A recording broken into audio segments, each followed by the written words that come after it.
কিয়ামতের ময়দানে বান্দা যখন মিথ্যা কথা বলতে থাকবে, আল্লাহ মুখের মধ্যে মোহর মেরে দেবেন। আল-ইয়াউমা নাখতিমু আলা আফওয়াহিহিম ওয়া তুকাল্লিমুনা আইদিহিম ওয়া তাশহাদু আরজুলুহুম। আল্লাহ বলেন, মানুষ যখন কিয়ামতের ময়দানে আমি আল্লাহর সামনে জবান দিয়ে মিথ্যা কথা বলা শুরু করবে, বলবে আল্লাহ আমি 5 ওয়াক্ত নামাজ পড়ছি, আমি কোনো মেয়ের দিকে তাকাইনি, আমি কোনো নাফরমানি করিনি, আমি কোনো জুলুম করিনি, আমি হলে একটা কামেল ওলি ছিলাম। আল্লাহ বলে, এই তো বড় মাপের পাঠা, আর মুখ বন্ধ করে দে। আল-ইয়াউমা নাখতিমু আলা আফওয়াহিহিম, তখন মুখে কথা বলার যোগ্যতা আল্লাহ বন্ধ করে দেবে। তখন এই হাত বলবে, আল্লাহ এই হাত দিয়ে আপনার নাফরমানি করেছে, হাত দিয়ে খারাপ জিনিস ধরেছে, হাত দিয়ে হারাম স্পর্শ করেছে, হাত দিয়ে মানুষের উপর জুলুম করেছে। পা বলবে, আল্লাহ এই পা দিয়ে চলে চলে সে খারাপ কাজের দিকে গিয়েছে। হাত সাক্ষী দিবে, পা সাক্ষী দিবে। অকালু লিজুলুদিহিম লিমা শাহিদতুম, জুলুদুন মানে চামড়া, শরীরের এই চামড়া তার বিরুদ্ধে সাক্ষী দিবে, পশম তার বিরুদ্ধে সাক্ষী দিবে। যদি কোনো বডি সাক্ষীও না দেয়, আল্লাহ বলেন ইয়াউমাইদিন তুহাদ্দিসু আখবারহা, যেই জমিনের উপরে দাঁড়াইয়া এই যে মানুষ যখন অপকর্ম করে, কোনো না কোনো জমিনের উপর তো থাকা লাগে, কি বলেন ঠিক কিনা?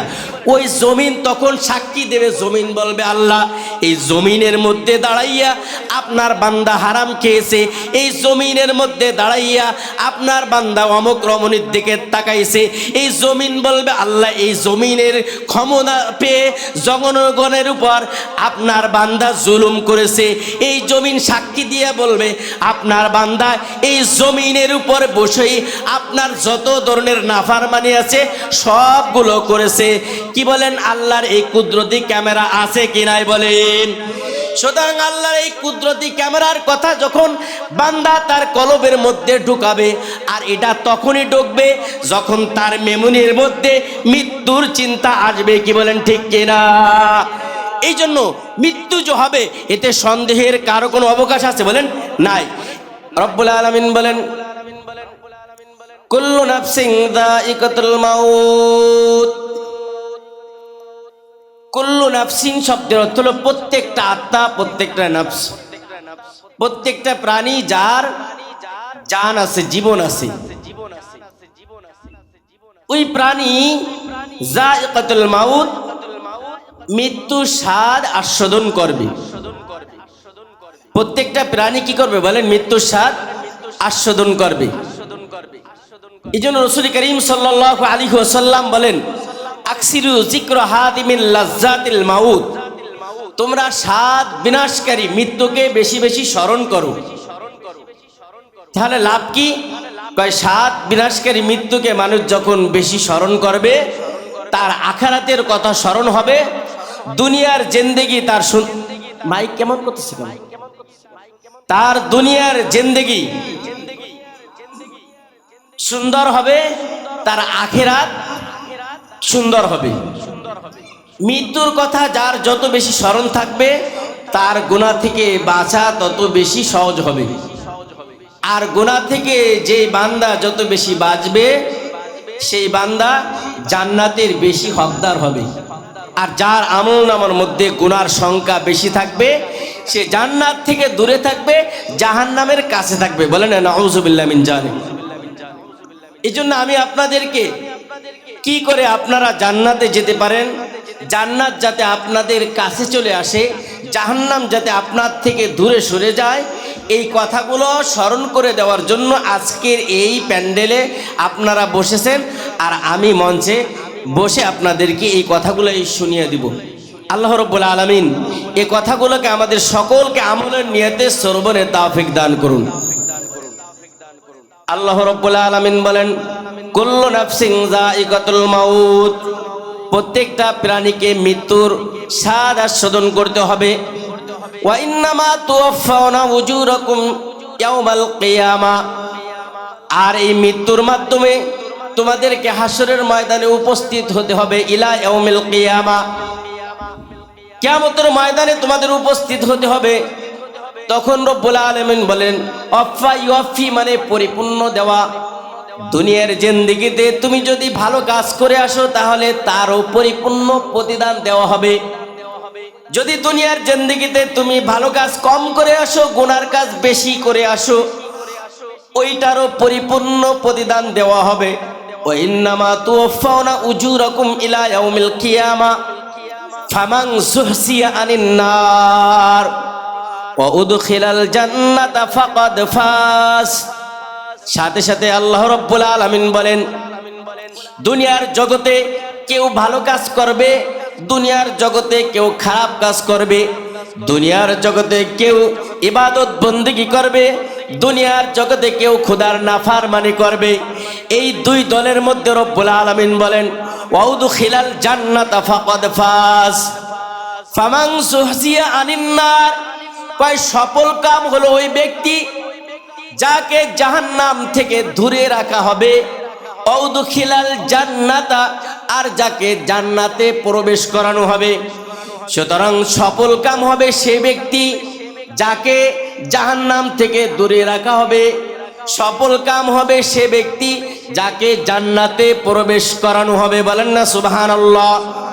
মাঝখানে ওয়াউদখিলাল জান্নাতা ফাকাদ ফাস ওয়ামাল হায়াতুদ দুনিয়া ইল্লা মাতাউল গুরুর। সাথে রব্বুল আলামিন বলেন, মাঝখানে দুনিয়ার এই জিন্দেগিটা মাতা আল গুরুর, দুনিয়ার এই ভোগ্য সামগ্রী, দুনিয়ার এই চাকচিক্য, দুনিয়ার এই লৌকিকতা, দুনিয়ার জিন্দেগির ঘোরাফেরা, দুনিয়ার জিন্দেগির পাপ আর নেকির সমন্বয় যে হায়াতটা তোমাকে দেওয়া হবে, রব্বুল আলামিন বলেন এটা হলো মাতাউল গুরুর, এটা হলো ধোঁকা বই, অন্য কিছু নয়।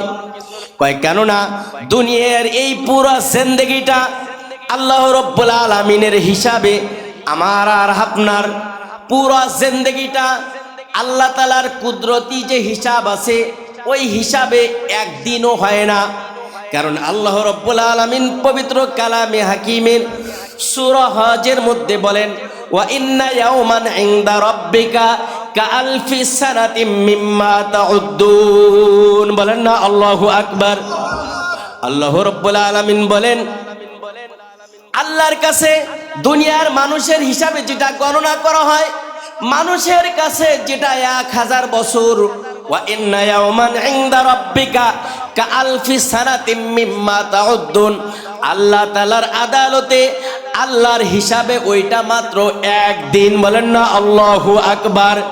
তাহলে আমরা এখানে যারা আছি কেউ 1000 বছরের হায়াত পাই না, কি বলেন ঠিক কিনা? আরে 100 বছরের হায়াতের লোকই তো বর্তমানে পাওয়া যায় না। মুহাম্মাদুর রাসূলুল্লাহ সাল্লাল্লাহু আলাইহি ওয়াসাল্লামের উম্মতের গড় আয়ু হচ্ছে 60 থেকে 63 বছর, কি বলেন ঠিক কিনা? তা আল্লাহ তাআলার আদালতে আল্লাহর হিসাবে যদি হিসাব করা হয়, কেমন জানো আমি আর আপনি 1 ঘন্টা বা আল্লাহর হিসাবে কয়েক সেকেন্ডের হায়াত আমরা দুনিয়ার জিন্দেগিতে পেয়েছি, কি বলেন ঠিক কিনা? কারণ আপনার 60 বছরের হায়াত, এটাকে যদি আল্লাহ তাআলার আদালতে আল্লাহ তাআলার হিসাবে ওই 1000 বছরের সাথে হিসাব দেওয়া হয়, দেখবেন আপনার এই 60 বছরের হায়াত, 70 বছরের হায়াত, 50 বছরের হায়াত, কাউকে 20 বছরের হায়াত দেওয়া হয়, কাউকে 10 বছরের হায়াত দেওয়া হয়। এই পুরো জিন্দেগিটা আল্লাহ তাআলার আদালতে কোনো হিসাবের কাতারেই পড়ে না, কি বলেন ঠিক কিনা? এই জন্য বলা হয়েছে মাতাউল গুরুর, এটা একটা ধোঁকার জায়গা। 60 বছর বান্দা তুমি দুনিয়াতে থাকবা, এই 60 বছরের জিন্দেগিতে তুমি যদি নেক কাজ করে আসো, 60 বছরের জিন্দেগিতে তুমি যদি 5 ওয়াক্ত নামাজ পাবন্দির সাথে পড়ে আসো, 60 বছরের জিন্দেগিতে তুমি যদি তোমার অর্থ থাকে তুমি হজ করে আসো, রমজানের রোজা রেখে আসো, হারাম থেকে বেঁচে আসো এবং হালাল কাজ বৈধ কাজগুলো করে আসো, তাহলে তোমাকে জাহান্নাম থেকে দূরে রাখা হবে, তোমাকে জান্নাতে প্রবেশ করানো হবে। যাকে জাহান্নাম থেকে দূরে রাখা হবে, যাকে জান্নাতে প্রবেশ করানো হবে, রব্বুল আলামিন বলেন তাকেই সফলতা দেওয়া হলো। বলেন না সুবহানাল্লাহ। এবার আসেন যে দুনিয়ার জিন্দেগিটা এটা ধোঁকা, অল্প সময়, এই ধোঁকার এই অল্প টাইমের জায়গার মধ্যে আপনি আর আমি যদি ইবাদত বন্দেগী বাদ দিয়ে দুনিয়ায় মত্ত হয়ে যাই, দুনিয়ার জিন্দেগিতে অল্প টাইমের এই সময়টাকে যদি পুরোটাই দুনিয়ার পিছনে ব্যয় করে দিই, আল্লাহ যে নির্দিষ্ট টাইমে আমাদেরকে ইবাদতগুলো দিয়েছেন ওইগুলো যদি আমি আর আপনি ছেড়ে দিই, তাহলে আমাদেরকে বুদ্ধিমান বলা হবে না, হাদিসের ভাষায় আমাদেরকে নির্বোধ বলা হবে। কি বলেন, ঠিক কিনা? আমি আপনাদের সামনে তিরমিজি শরীফ থেকে 2459 নম্বর হাদিস আমি আপনাদের সামনে পাঠ করেছি। রাসূল বলেন, আল কাইসু মান দানা নাফসাহু ওয়া আমিলা লিমা বাদাল মাউত। আল কাইস বুদ্ধিমান। বুদ্ধিমান কাকে বলা হয়? দুনিয়ার মানুষ বুদ্ধিমান বলতে বোঝে যার টাকা পয়সা বেশি আছে, যে রাজনীতি করে অনেক আগায় গেছে, যে এই এলাকার মধ্যে যার ক্ষমতা বেশি, যার বাড়ি গাড়ি বেশি, যার ব্যবসা অনেক বড়, যার ব্যবসায়ী প্রতিষ্ঠান অনেকগুলো আছে, যার চেহারা অনেক সুন্দর, যার এই আছে সেই আছে, এগুলোকে দুনিয়ার মানুষ স্বাভাবিকভাবে বুদ্ধিমানের পরিচয় দেয়। কয় লোকটা অনেক বুদ্ধিমান। কয় কেন?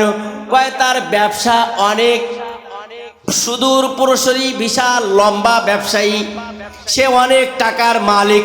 কয় লোকটা অনেক বুদ্ধিমান। কয় চেহারা ছবি যেভাবে আছে, মানুষকেও ঠকানোর ক্ষেত্রে খুব আগায় আছে, কয় খুব বুদ্ধিমান।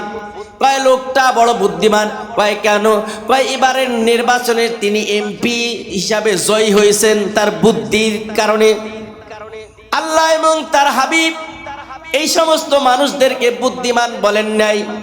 আল্লাহর হাবিব বলেন, আল কাইস, প্রকৃত বুদ্ধিমান হচ্ছে ওই ব্যক্তি, আল কাইস মান দানা নাফসাহু ওয়া আমিলা লিমা বাদাল মাউত। ভাই, বুদ্ধিমান বলা হয় ওই ব্যক্তিকে যে তার মৃত্যুর পরবর্তী জিন্দেগি নিয়ে চিন্তা ফিকির করে। বলেন আল্লাহু আকবার।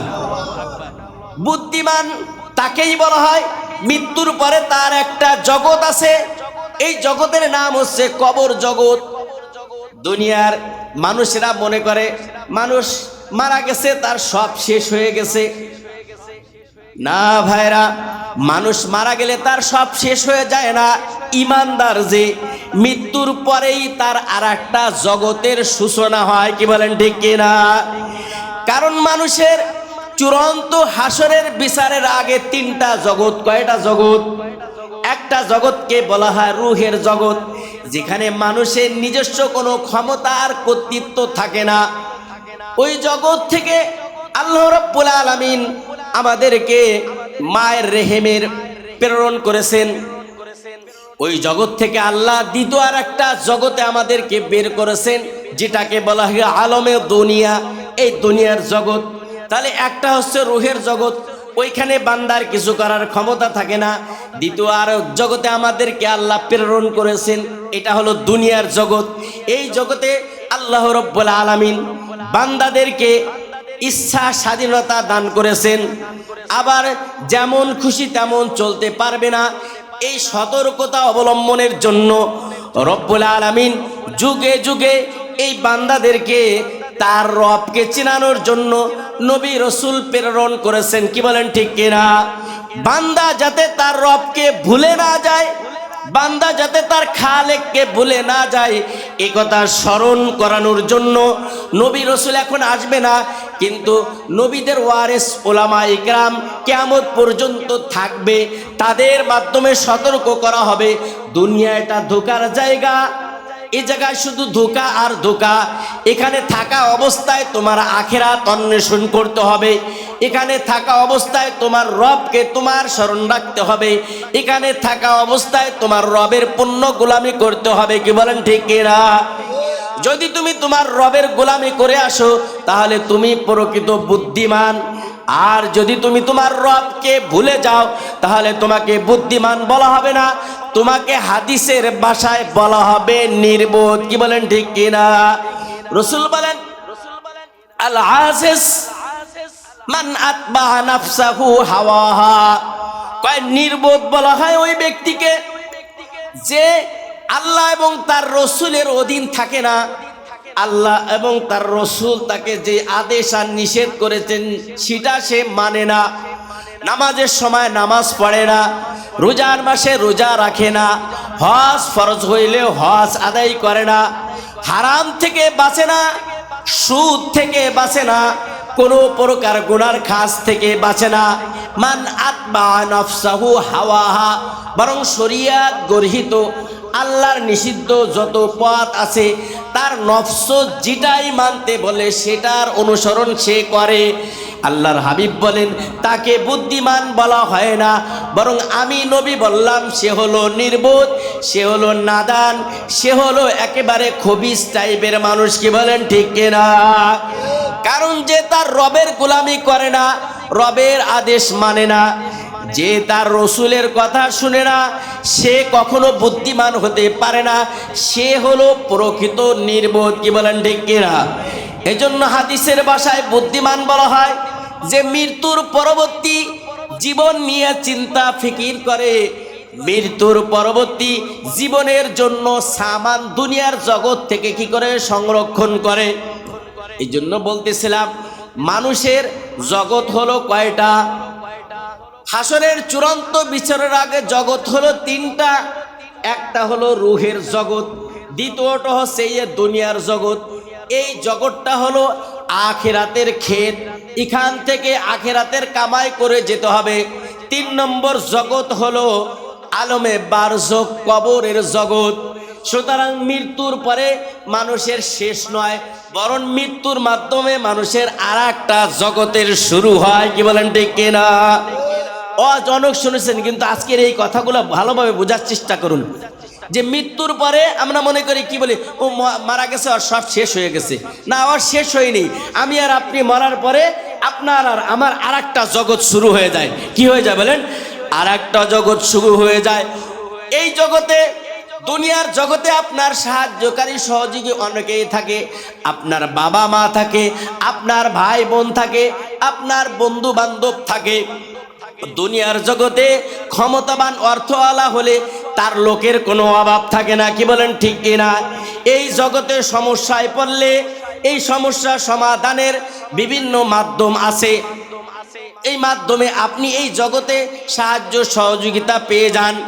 কিন্তু আখিরাতের যে জগৎটা, কবরের যে জগৎটা আপনার শুরু হয়, ওই জগতে দুনিয়ার কোনো মানুষ আপনাকে হেল্প করতে পারবে না। কি বলেন ঠিক কিনা?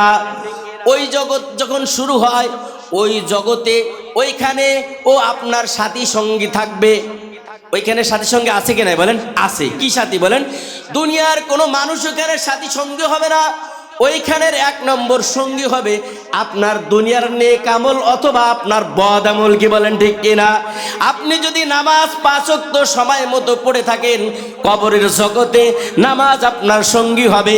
আপনি যদি রোজা রেখে থাকেন, রমজানের রোজা, এই রোজা কবরের জগতে আপনার সঙ্গী হবে। আপনি যদি হজ, ফরজ হজ আদায় করে থাকেন, এই হজ কবরের জগতে আপনার সঙ্গী হবে। উমরা আপনার সঙ্গী হবে।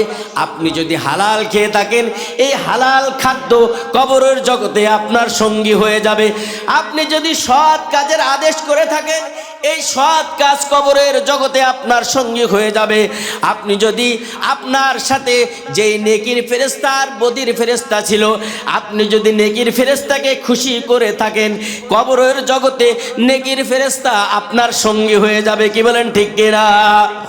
আপনি যদি দ্বীনি মাহফিল ভালোবেসে থাকেন, আপনার কবরের জগতে দ্বীনি মাহফিল আপনার সঙ্গী হয়ে যাবে।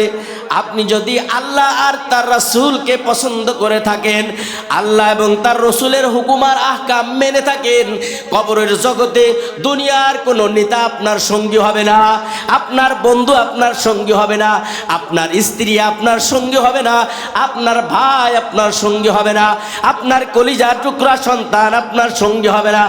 এই নেক আমল আল্লাহ এবং তার রাসূলের যে মহাব্বত আর ভালোবাসা ছিল, এই ভালোবাসাটাই কিয়ামত কবরের জগতে আপনার সঙ্গী হয়ে যাবে। বলেন না সুবহানাল্লাহ?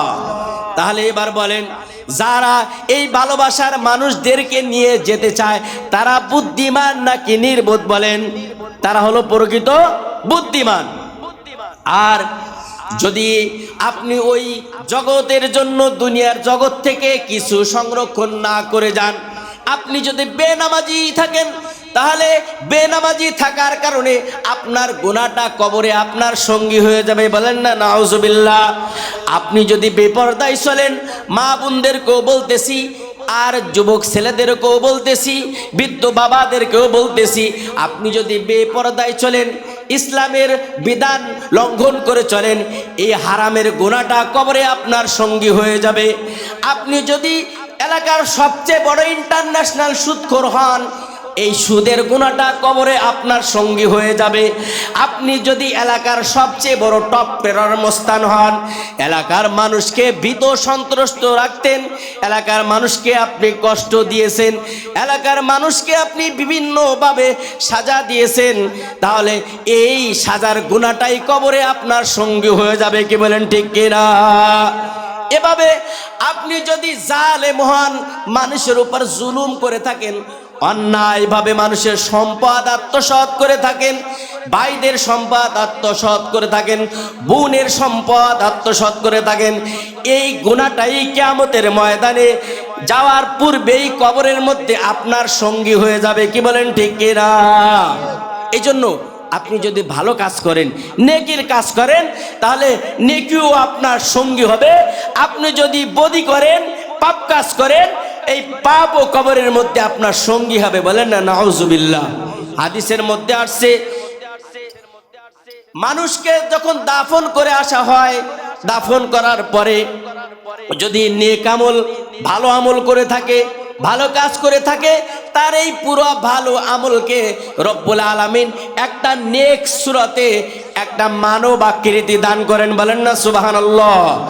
আর যদি কেউ পাপের সংখ্যা বেশি থাকে, কেউ যদি পাপিষ্ট হয়, কেউ যদি বদকার ফাসিক ফুজ্জার হয়, কেউ যদি বেনামাজি হয়, কেউ যদি সুদখোর হয়, কেউ যদি মদখোর হয়, কেউ যদি জিনাখোর হয়, কেউ যদি জালেম হয়, এই ধরনের হাজারো গুনাহ যার আমলনামায় থাকে, আর এই গুনাহগুলো থেকে যদি খাঁটি দিলে তওবা না করে, এই সমস্ত গুনাহকে একত্রিত করে তার কবরের মধ্যে নিকৃষ্ট মানের বদ আকৃতির দুর্গন্ধওয়ালা আত্মার মাধ্যমে একটা বডি বানাইয়া কবরের মধ্যে তার সঙ্গী বানায় দেওয়া হবে। তাকে কিয়ামতের চূড়ান্ত সিংহায় ফুৎকার দেওয়ার আগ পর্যন্ত ওই কবরের মধ্যে এই দুর্গন্ধযুক্ত সঙ্গীর মাধ্যমে তাকে সাজা দেওয়া হবে, বলেন না নাউজুবিল্লাহ মিন জালিক। এছাড়া কবরের জগতের আরো যত প্রকারের সাজা আছে, সমস্ত সাজা ওই বান্দাকে কবরের মধ্যে চূড়ান্ত বিচারের আগ পর্যন্ত দেওয়া হবে, বলেন না নাউজুবিল্লাহ মিন জালিক। দেখেন, এই যে মৃত্যুর কথা কেন স্মরণ করতে বলছে নবী, যে মৃত্যু কথা বান্দা যখন বেশি স্মরণ করে, তখন তার আখিরাত সুন্দর হয়, তার কবরের জগৎটা সুন্দর হয়, এবং পরবর্তী যে তার একটা সূচনা জগৎ, কবরের জগৎ আসতেছে, এই কবরের জগতেও তার কিছু সঙ্গী দরকার হবে। ওই সঙ্গী তার নেককার সঙ্গী হবে। কবরে আপনার সঙ্গী হবে ফেরেশতা, হয় আযাবের ফেরেশতা, না হয় রহমতের ফেরেশতা। আপনি যদি নেক কাজ করে আসেন, কবরের জগতে আপনার সঙ্গী হবে নেককার ফেরেশতা। আর আপনি যদি বদকার করে আসেন, দুনিয়ার সকল প্রকার আকাশ কুকাশ করে আসেন, আল্লাহর নফরমানি করে আপনি কবর জগতে যান, তাহলে আপনার সঙ্গী হবে আযাবের ফেরেশতা, আপনার সঙ্গী হবে ভয়ঙ্কর বিষাক্ত সাপ, আপনার সঙ্গী হবে ভয়ঙ্কর বিষাক্ত বিচ্ছু, আপনার সঙ্গে হবে কবরের দুই পাশের মাটি। কি বলেন ঠিক কিনা? হাদিসের মধ্যে আসছে, কবরের মাটি নেককারকেও চাপ দেবে, বদকারকেও চাপ দেবে। নেককারকে আসানির সাথে চাপ দেবে, কিন্তু বদকার মানুষকে, পাপিষ্ট মানুষকে, বেনামাজিকে, সুদখোরকে, ঘুষখোরকে, জালেমকে, অত্যাচারীকে কবরের মাটি এমনভাবে চাপ দিবে যে এক মানুষের দুই পাঁজরের যে হাড্ডি আছে, এক পাঁজরের হাড্ডি তার আর এক পাঁজরের মধ্যে ঢুকে যাবে, সে চিৎকার করতে থাকে।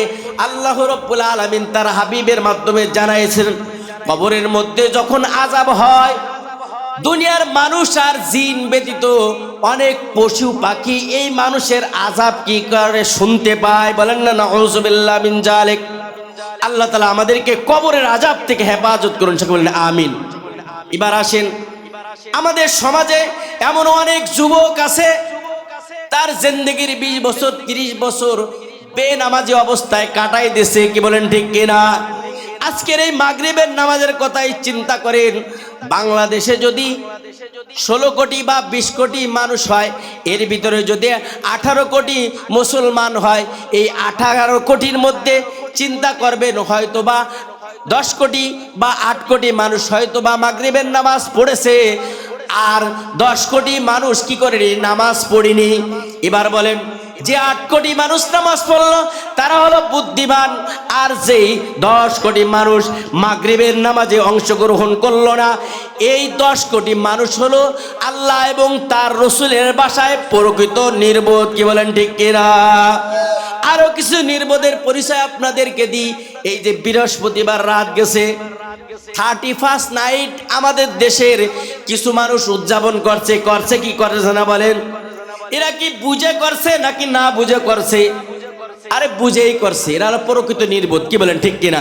কারণ বাংলাদেশের এমন কোন মসজিদ যায়নি যেই মসজিদে 31 নাইটের কুফলের কথা বর্ণনা করা হয়েছে, এমন কোন মসজিদ যায়নি। প্রত্যেকটা মসজিদে বলা হয়েছে এটা হারাম কাজ, এটা গুনার কাজ, এখানে অর্থের অপব্যয় করা হয়, মুসলমানকে কষ্ট দেওয়া হয়। এরপরেও আমার আপনার মুসলমানের সন্তানেরা এই রাতটাকে উদযাপন করছে, চিল্লায় বলেন নাউজুবিল্লাহ। এবার বলেন, এরা বুদ্ধিমান নাকি নির্বোধ? এদের মৃত্যুর ভয় আছে কি নাই বলেন? এদের প্রকৃত মৃত্যুর ভয় নাই।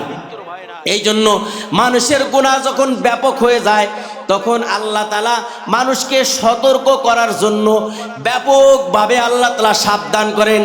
আপনারা জানেন, এই যে ডিসেম্বর মাস গেছে, অক্টোবর মাসে সারা বাংলাদেশে কাঁপন দিয়ে ভূমিকম্প হয়েছে, কি বলেন ঠিক কিনা? যখন ভূমিকম্প দেখছে একেবারে সব একসাথে পরেশগার আল্লাহর ওলি হয়ে গেছে। ওই ভাবটা উচিত কি ছিল যে সারা বাংলাদেশ ব্যাপী যেহেতু আমাদের পাপের কারণে আল্লাহ তাআলা আমাদেরকে সতর্ক করলেন, একটা ঝাঁকুনি দিলেন, আল্লাহ ইচ্ছা করলে এক ঝাঁকুনি দিয়ে পুরো জমিনকে মাটির নিচে দাবাই দিতে পারেন কি পারেন না বলেন? আল্লাহ তাআলা স্মরণ করাই দিলেন, ও পৃথিবীর মানুষেরা, একদিন ইসরাফিল ফেরেশতা এভাবে সিংহায় ফুৎকার দেবে, দেওয়ার সাথে সাথে সারা পৃথিবীটা তুলার মতো উঠতে থাকবে, পাহাড়গুলো টুকরো টুকরো হয়ে যাবে, মানুষের কোনো আকার আর আকৃতি থাকবে না, সব লণ্ডভণ্ড হয়ে যাবে। এই একটা কাঁপুনি দিয়ে আল্লাহ তাআলা আমাদেরকে সতর্ক করতে চাইছেন, কিন্তু আমরা সতর্ক হইনি, কি বলেন ঠিক কিনা? সতর্ক হওয়া দরকার ছিল কি ছিল না বলেন? উচিত ছিল সমস্ত মানুষ একসাথে সম্মিলিতভাবে তওবা ইস্তেগফার করা, এবং অন্তত পক্ষে এই সতর্কতা থেকে অন্তত একটা বছরের জন্য হলেও সাবধান হওয়া দরকার ছিল, কি বলেন ঠিক কিনা? আমরা এত বড় নির্বোধ, আমরা এত বড় নাদান যে আল্লাহ তাআলা আমাদেরকে এত সতর্ক করলেন, কোরআন নাযিল করে জানাইলেন যে প্রত্যেকেরই মৃত্যু আছে, মৃত্যুই তোমাদের শেষ নয়, বরং মৃত্যুর সাথে তোমাদের আরেকটা জীবনের সূচনা হয়, সেটা হলো তোমার কবরের জগতের সূচনা, কি বলেন ঠিক কিনা? এই জন্য কবরের জগতের জন্য আমাদের প্রস্তুতি নেওয়া দরকার আছে কি নাই বলেন? আছে। আল্লাহ তাআলা কোরআনে এরকম অনেকগুলো ঘটনা আনছেন, যে ঘটনাগুলো দিয়ে দেখাইছেন যে মৃত্যুর পরে আমাদের যে একটা আকীদা আছে, এই আকীদার মধ্যে একটা হলো ওয়াল বা'সি বাদাল মাউত, মৃত্যুর পরে আমাদের আবার পুনরায় আল্লাহর সামনে উপস্থিত হতে হবে। এই বিশ্বাস কার কার আছে? হাত তুলে দেখান। এই বিশ্বাস যদি থাকে, যে জানে যে মৃত্যুর পরে আমার রবের সামনে আবার দাঁড়াইতে হবে, ওই ব্যক্তি কশিন কালেও আল্লাহর নাফরমানিতে লিপ্ত হতে পারে না, কি বলেন ঠিক কিনা? তাহলে বোঝা গেল, যার অন্তরের মধ্যে মৃত্যুর পরে পুনরায় জাগ্রত হওয়ার ভয় আছে, সে কশিন কালেও 5 ওয়াক্ত নামাজ ছেড়ে দিতে পারে না, কি বলেন ঠিক কিনা? যার অন্তরের মধ্যে মৃত্যুর পরে পুনরায় জীবিত হওয়ার ভয় আছে, সে কখনো সুদি লেনদেন করতে পারে না, কি বলেন ঠিক কিনা? যার অন্তরের মধ্যে মৃত্যুর পরে আল্লাহর সামনে আবার দাঁড়াইতে হবে এই ভয় আছে, সে কখনো মানুষের উপর জুলুম করতে পারে না, কি বলেন ঠিক কিনা? যার অন্তরের মধ্যে এই ভয় আছে যে মৃত্যুর পরে আবার আল্লাহর সামনে দাঁড়াইতে হবে। সে কশিন কালেও মানুষকে ঠকাইতে পারে না, মানুষকে কষ্ট দিতে পারে না, মানুষের উপর জুলুম করতে পারে না, মানুষের হক নিয়ে সিনিমিনি খেলতে পারে না, সুদের কারবার করতে পারে না, ঘুষের কারবার করতে পারে না, জিনা ব্যভিচার করতে পারে না, পর্দা লঙ্ঘন করতে পারে না, কোরআনের কোনো বিধানকে লঙ্ঘন করতে পারে না। কি বলেন ঠিক কিনা? যদি কোনো মানুষ এর এক একটা বিধানকে লঙ্ঘন করে, বুঝতে হবে ওর দিলের ভিতরে আল্লাহর প্রকৃত ভয় নাই। কি বলেন ঠিক কিনা? আমরা এত বড় নাদান আর নির্বোধ, মনে করেন যে আমরা আল্লাহকে এই দুনিয়ার ক্যামেরা থেকেও তুচ্ছ মনে করি। বলেন না নাউজুবিল্লাহ। কি জন্য বললাম যে আল্লাহর ভয় কেমন থাকা দরকার? একজন যুবক মানুষ যার অন্তরে আল্লাহর ভয় নাই, তার সামনে যদি টকবগে একটা যুবতী নারীকে দিয়ে দেওয়া হয়, সে তার সাথে খারাপ কাজে লিপ্ত হওয়ার জন্যই কি প্রস্তুত হয়ে যাবে। কিন্তু তাকে আল্লাহ দেখতেছে, সে এই চিন্তা ভাবনা করবে না, চিন্তা করবে আল্লাহ তো বিচার পরে করবে, আকাশ কুকাশ আগে করে নেই। কি বলেন ঠিক কিনা? কিন্তু এই ব্যক্তিকে যদি সে সামান্য পরিমাণ মান সম্মানের চিন্তা করে আর ওই রমণী বলে যে তুমি আমার সাথে খারাপ কাজ করবা, গুনার কাজ করবা, আল্লাহর নাফরমানি করবা, তবে জেনে রাখো পিছনে একটা ক্যামেরা আছে, তোমার এটা রেকর্ড হচ্ছে। এবার আপনারা বলেন ওই ব্যক্তি আল্লাহর নাফরমানি করবে? বলেন করবে?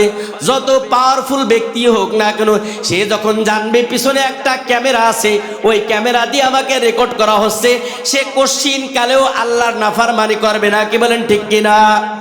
অথবা যদি ওই রমণী বলে, সে যদি চিন্তা করে যে আমার যে বডিটা, এই বডিটা নষ্ট হয়ে যাবে কোনো রোগের কারণে, ওই রমণী যদি তাকে বলে যে তুমি আল্লাহকে ভয় করো, ক্যামেরা নাই, কিন্তু সে মানবে না। কিন্তু এই মুহূর্তে যদি বলে আমি এইডস রোগে আক্রান্ত, তুমি আমার সাথে অপকর্ম করো, ওই লোক তখন করবে না। তখন চিন্তা করবে ওর সাথে গুনার কাজ করলে, পাপ কাজ করলে আমার দেহ নষ্ট হয়ে যাবে। তাহলে দেহের নষ্ট হওয়ার ভয় করলো এবং নিজের ইজ্জত যাওয়ার ভয় করলো। কিন্তু মহান মালিক আল্লাহ তাআলা আপনাকে আমাকে অল টাইম অনেকগুলো ক্যামেরা দিয়েই জমিনের মধ্যে রেখেছেন। এক নম্বর ক্যামেরা হচ্ছে আমার আর আপনার এই হাত পা, আমি আর আপনি যে নাফরমানি করি, এই হাত পা এগুলো সব দেখে কি দেখে না বলেন? আমাদের চোখ এগুলা দেখে কি দেখে না বলেন? আমাদের এই বডি এগুলা দেখে কি দেখে না বলেন? কিয়ামতের ময়দানে বান্দা যখন মিথ্যা কথা বলতে থাকবে, আল্লাহ মুখের মধ্যে মোহর মেরে দেবেন। আল-ইয়াউমা নাখতিমু আলা আফওয়াহিহিম ওয়া তুকাল্লিমুনা আইদিহিম ওয়া তাশহাদু আরজুলুহুম। আল্লাহ বলেন মানুষ যখন কিয়ামতের ময়দানে আমি আল্লাহর সামনে জবান দিয়ে মিথ্যা কথা বলা শুরু করবে, বলবে আল্লাহ আমি 5 ওয়াক্ত নামাজ পড়ছি, আমি কোনো মেয়ের দিকে তাকাইনি, আমি কোনো নাফরমানি করিনি, আমি কোনো জুলুম করিনি, আমি হলে একটা কামেল ওলি ছিলাম। আল্লাহ বলে এই তো বড় মাফের পাঠা, আর মুখ বন্ধ করে দে। আল-ইয়াউমা নাখতিমু আলা আফওয়াহিহিম, তখন মুখে কথা বলার যোগ্যতা আল্লাহ বন্ধ করে দেবে। তখন এই হাত বলবে আল্লাহ এই হাত দিয়ে আপনার নাফরমানি করেছে, হাত দিয়ে খারাপ জিনিস ধরেছে, হাত দিয়ে হারাম স্পর্শ করেছে, হাত দিয়ে মানুষের উপর জুলুম করেছে। পা বলবে আল্লাহ এই পা দিয়ে চলে চলে সে খারাপ কাজের দিকে গিয়েছে। হাত সাক্ষী দিবে, পা সাক্ষী দিবে। অকালু লিজুলুদিহিম লিমা শাহিদতুম, জুলুদুন মানে চামড়া, শরীরের এই চামড়া তার বিরুদ্ধে সাক্ষী দিবে, পশম তার বিরুদ্ধে সাক্ষী দিবে। যদি কোনো বডি সাক্ষীও না দেয়, আল্লাহ বলেন ইয়াউমাইদিন তুহাদ্দিসু আখবারহা, যেই জমিনের উপরে দাঁড়াইয়া এই যে মানুষ যখন অপকর্ম করে কোনো না কোনো জমিনের উপর তো থাকা লাগে। কি বলেন ঠিক কিনা? ওই জমিন তখন সাক্ষী দেবে। জমিন বলবে আল্লাহ এই জমিনের মধ্যে দাঁড়াইয়া আপনার বান্দা হারাম খেয়েছে, এই জমিনের মধ্যে দাঁড়াইয়া আপনার বান্দা অমুক রমণীর দিকে তাকাইছে। এই জমিন বলবে আল্লাহ এই জমিনের ক্ষমতা পেয়ে জনগণের উপর আপনার বান্দা জুলুম করেছে। এই জমিন সাক্ষী দিয়ে বলবে আপনার বান্দা এই জমিনের উপর বসেই আপনার যত ধরনের নাফরমানি আছে সবগুলো করেছে। কি বলেন? আল্লাহর এই কুদরতি ক্যামেরা আছে কি নাই বলেন? সুতরাং আল্লাহর এই কুদরতি ক্যামেরার কথা যখন বান্দা তার কলবের মধ্যে ঢুকাবে, আর এটা তখনই ঢুকবে যখন তার মেমোরির মধ্যে মৃত্যুর চিন্তা আসবে। কি বলেন ঠিক কিনা? এই জন্য মৃত্যু যে হবে এতে সন্দেহের কারো কোনো অবকাশ আছে বলেন? নাই। এই জন্য আল্লাহ তাআলা কোরআনের মধ্যে অনেকগুলো ঘটনা আনছেন। তার ভিতরে একটা ঘটনা আমি সংক্ষেপে 3টা ঘটনার দিকে ইঙ্গিত করব। 1 নম্বর হলো সূরা বাকারার 159 নম্বর আয়াতের মধ্যে একজন নবী আছে, নবীর নাম হলো আরমি আলাইহিস সালাতু ওয়াস সালাম। উনি বনি ইসরাইলে একজন নবী। অন্য বর্ণনা আছে উজায়ের আলাইহিস সালাতু ওয়াস সালাম। এই 2 নবীর কোনো একজন। উনি ফিলিস্তিন যেটা আছে এটাকে জেরুজালেম এলাকা বক্তে নাসর লক্ষ লক্ষ মানুষকে হত্যা করছে। উনি ওই জমিনের উপর দিয়ে হাঁটতেছিলেন। উনি নবী ছিলেন, উনি বিশ্বাসী ছিলেন। উনি এই জমিনের উপর দিয়ে যখন হাঁটতেছিলেন তখন বলতেছিলেন যে আল্লাহ এই মানুষগুলোকে আবার কিভাবে জাগ্রত করবে। উনি বিশ্বাসী ছিলেন কিন্তু আশ্চর্য প্রকাশ করছেন। আল্লাহ রাব্বুল আলামিন এই কথা বলার পরে এই আরমি আলাইহিস সালাতু ওয়াস সালাম অথবা উজায়ের আলাইহিস সালাতু ওয়াস সালাম 2 নবীর কোনো একজন, যেহেতু নির্ধারিত কোনো নবীর কথা বলা হয়নি, তাফসীরের কিতাবের মধ্যে এই 2 নবীর আলোচনায় এসেছে। ধরেন যে কোনো একজন। এই কথা বলার পরে ওই নবীর কি হয়ে গেছে? মৃত্যু হয়ে গেছে। 1 দিন নয়, 2 দিন নয়, ওই নবী ওইখানে 100 বছর পর্যন্ত মৃত্যু অবস্থায় ছিলেন। বলেন না আল্লাহু আকবার। আল্লাযী মাররা আলা ক্বরিয়াতি ওয়া হিয়া খাবিয়াতুন আলা উরুশিহা। এই যে ঘটনা, ঐতিহাসিক ঘটনার দিকে আমি আপনাদেরকে ইঙ্গিত দিয়েছি। 100 বছর পরে আল্লাহ রাব্বুল আলামিন ওই নবীকে আবার কি করেছেন? জাগ্রত করেছেন। বলেন না সুবহানাল্লাহ।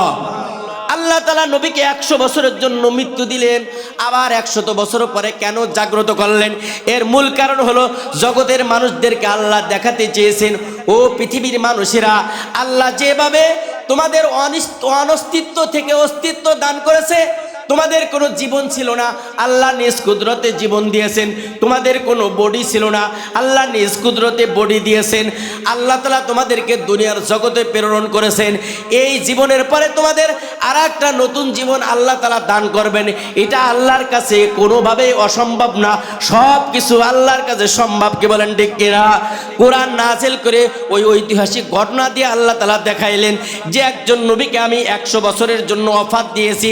100 বছর পরে ওই নবী জাগ্রত হয়েছেন।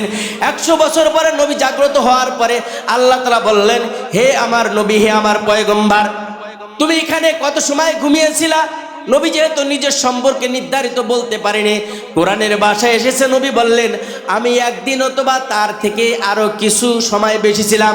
আল্লাহ বললেন নয়, মিয়াতা আমিন। বলেন না আল্লাহু আকবার। কয় 1 দিন নয়, 2 দিন নয়, ও আমার পয়গম্বর, তোমাকে আমি আল্লাহ ওয়াফাতের মাধ্যমে এখানে 100 বছর রেখেছি। বলেন না সুবহানাল্লাহ। 100 বছর পরে নবীকে জাগ্রত করেছেন। আল্লাহ তাআলা বললেন যে তুমি তোমার খাবারের দিকে তাকাও। নবী যখন আসছিলেন সাথে কিছু খাবার নিয়ে এসেছিলেন। খাবারের দিকে তাকায় দেখে যে খাবার যেভাবে গরম খাবার ছিল, খাবার ওইভাবে 100 বছর পর্যন্ত ঠিক আছে, ওই খাবার থেকে এখনো গরম ভাব বের হচ্ছে। বলেন না সুবহানাল্লাহ।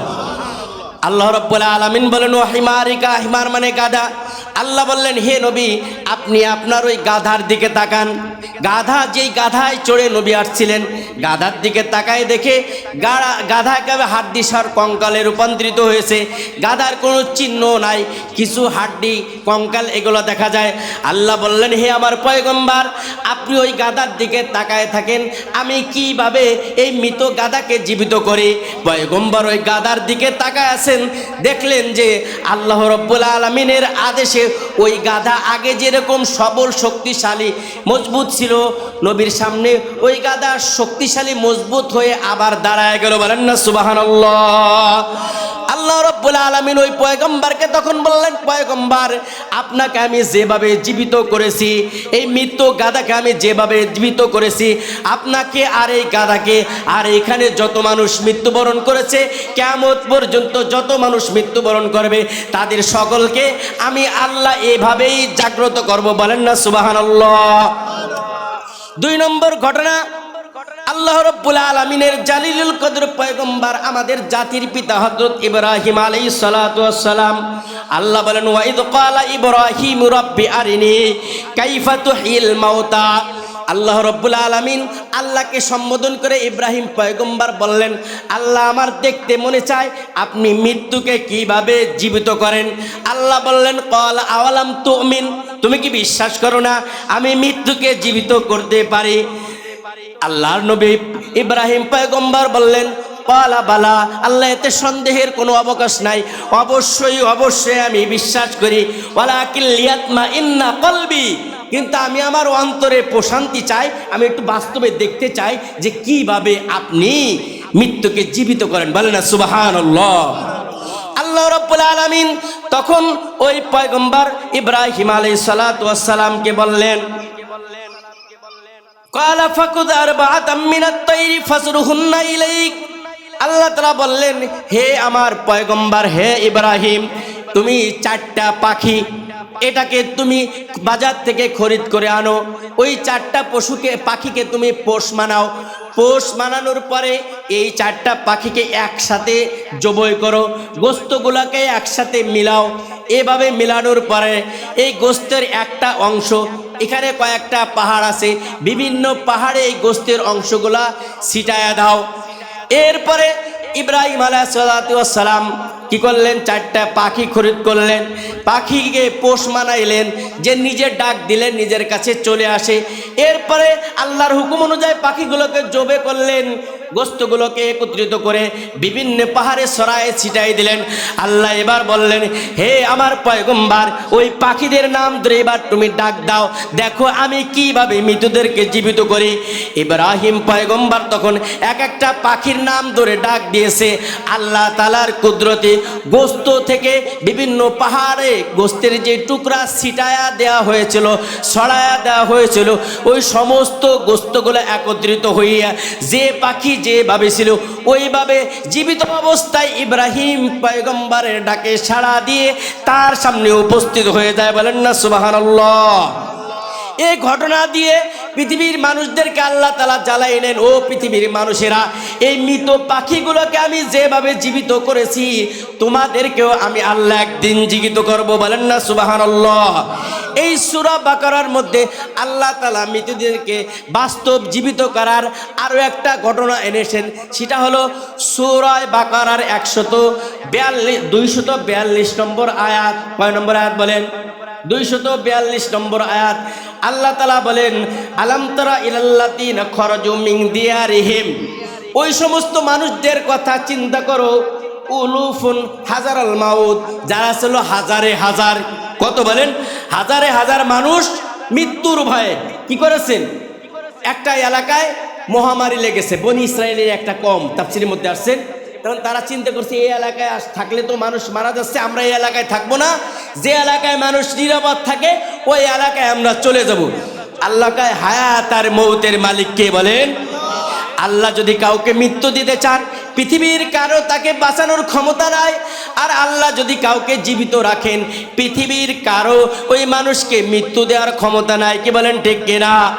ফিরাউন কি করেছিল, আপনার মূসা আলাইহিস সালাতু ওয়াস সালামকে হত্যা করতে চেয়েছিল, কিন্তু ফিরাউনের ঘরেই আল্লাহ তাআলা মূসা পয়গম্বরকে লালন পালন করে পয়গম্বর বানাইছেন, বড় বানাইছেন। কি বলেন ঠিক কিনা? এজন্য আল্লাহ কাউকে বাঁচাইতে চাইলে দুনিয়ার কোনো পাওয়ারফুল ক্ষমতাবান ব্যক্তি তাকে শেষ করতে পারে না। আর আল্লাহ যদি কাউকে মৃত্যু দিতে চান, কাউকে ধ্বংস করতে চান, কাউকে শেষ করতে চান, পৃথিবীর কোনো ক্ষমতা নাই ওই মানুষকে রক্ষা করে। কি বলেন ঠিক কিনা? তা বনি ইসরাইলের এই সম্পূর্ণটা এটা কি করলো, এলাকা ছেড়ে অন্য এলাকায় চলে গেছে, যে ওই এলাকাটা নিরাপদ। আল্লাহ তাআলা ওই এলাকায় যাওয়ার পরে বলেন, ফাকালা লাহুমুল্লাহু মুতু, আল্লাহ বলেন তোরা যারা মরার ভয়তে আইছিস সবগুলো মর। বলেন না আল্লাহু আকবার। বলার সাথে সাথে যেগুলো পলায় আইছে হাজার হাজার, এই সবগুলো একসাথে মরে গেছে, একটাও বেঁচে নাই। এরপরে অনেক দিন পরে সুম্মা আহইয়াহুম, আল্লাহ বলেন ওদেরকে আমি আবার জাগ্রত করছি। বলেন না সুবহানাল্লাহ। অর্থাৎ হায়াতের মালিক কে বলেন? রিজিকের মালিক কে বলেন? এই জন্য খুশি করতে হবে বলেন কাকে? আল্লাহকে। অনেক দিন পর এই মানুষগুলো আবার জাগ্রত হয়েছে, আর পৃথিবীর মানুষকে আল্লাহ তাআলা দেখাইছেন হায়াতের মালিকও আমি, জীবনের মালিকও আমি। দুনিয়ার কোনো ক্ষতিকার বস্তু মানুষের কোনো ক্ষতি ততক্ষণ পর্যন্ত করতে পারে না যতক্ষণ পর্যন্ত আমার আল্লাহ ওইখানে ক্ষতি না পৌঁছাইতে চান। কি বলেন ঠিক কিনা? এজন্য হায়াত আর মৌতের প্রকৃত মালিক হচ্ছে আমার আল্লাহ।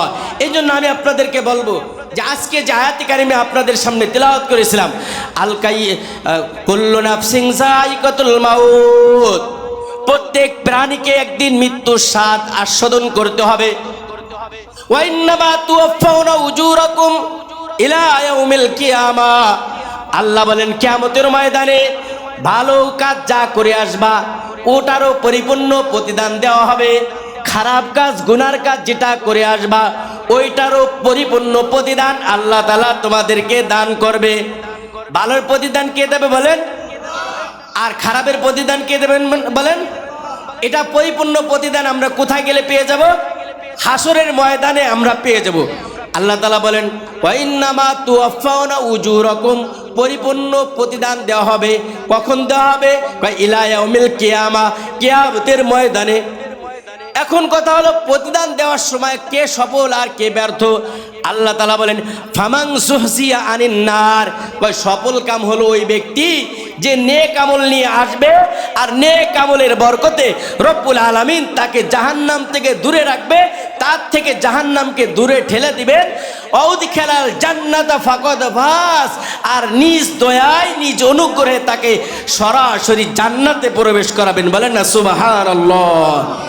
এজন্য কোনো বুদ্ধিমান মানুষ আল্লাহর আনুগত্য বাদ দিয়ে, রসুলের আনুগত্য বাদ দিয়ে কখনোই নফসের ধোঁকায় পড়ে আল্লাহর নাফরমানিতে লিপ্ত হতে পারে না। কি বলেন ঠিক কিনা? জীবনের আর যতটুকু সময় আমাদের বাকি আছে আল্লাহ তাআলার পূর্ণ আনুগত্য করার জন্য কে কে রাজি আছেন? হাত তুলে দেখান। লিল্লাহি তাকবীর, লিল্লাহি তাকবীর। জীবনের শেষ পর্যন্ত আল্লাহ রাব্বুল আলামিন আমাদেরকে তার রবের পূর্ণ গোলামি করার তৌফিক দান করুক, নবীর পূর্ণ আদর্শ মেনে চলার তৌফিক দান করুক, খায়ের সাথে নফসানির ধোঁকা থেকে আল্লাহ আমাদেরকে হেফাজত করুক। আখিরাতের চিন্তা নিয়ে আল্লাহ তাআলা আমাদেরকে প্রকৃত বুদ্ধিমান হওয়ার তৌফিক দান করুক, আর আখিরাতের চিন্তা বাদ দিয়ে আল্লাহ আমাদেরকে নির্বোধ হওয়া থেকে হেফাজত করুন। সকলে বলেন আমিন। ওয়া আখির দাওয়ানা আনিল হামদুলিল্লাহি রাব্বিল আলামিন। ঢাকা মাহফিল, সুস্থ সমাজ গড়ার বিপ্লবী চেতনায়।